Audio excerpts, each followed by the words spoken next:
रात में चने भिगा दिया था, आधा किलो चने भिगा के रख दिया था। अब उबाल लिया है, उबाल के रख लिया है छान के। और ये एक प्याज बड़ी साइज की थी, वो हमने बारीक कट कर लिया। 1 चम्मच जीरा है खड़ा, एक आधा चम्मच मिर्ची है, थोड़ी सी हल्दी है, और जो है वो है धनिया पाउडर थोड़ी सी, और थोड़ा से गरम मसाला है, और जो 1 चम्मच भर के नमक है। अब ये दोनों चीज़ साथ में डाल देंगे।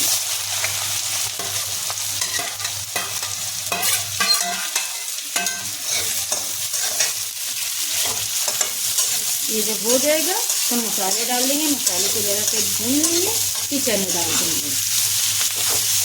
देखिए 2 मिनट में हो गया है प्याज। अब इसको जो है इसी में सब मसाले ये जो हमने रखे थे, ये देखिए गरम मसाला, धनिया, मिर्ची, हल्दी, नमक सब डाल देंगे। थोड़ा से पानी डाल देंगे ना, मसाला जल जाएगा। थोड़ा सा इसको भूनना पड़ेगा ना, हल्दी है और मिर्ची है, थोड़ी सी भून के फिर चने डाल देंगे। नींबू तो पड़े ही पड़ेगा खट्टी के लिए। बस 2 मिनट इसको भूनना है। ये देखिए मसाला भून गया, तेल अलग हो गया, पानी भी जल गया। अब उठा के इसी में डाल देंगे ये चने, अच्छे से इसको भून लेंगे। फिर नींबू, हरी धनिया डाल देंगे।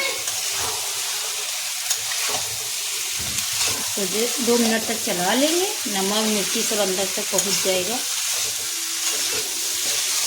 ये देखिए इनको फिर अब स्लो आंच पे 2 मिनट तक रख देंगे, क्योंकि इसमें नमक मिर्ची सब अंदर तक पहुँच जाएगा।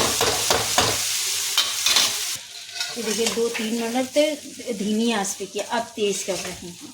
ये देखिए चने बनके तैयार हो गए हैं। और इसमें डाल देंगे नींबू आधा,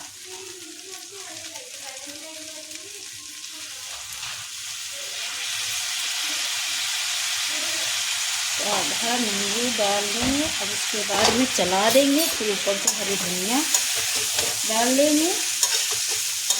ये देखिए थोड़ी सी हरी धनिया डाल देंगे। बस चने रेडी है। गैस बंद कर देंगे, बनके तैयार हो गए हैं।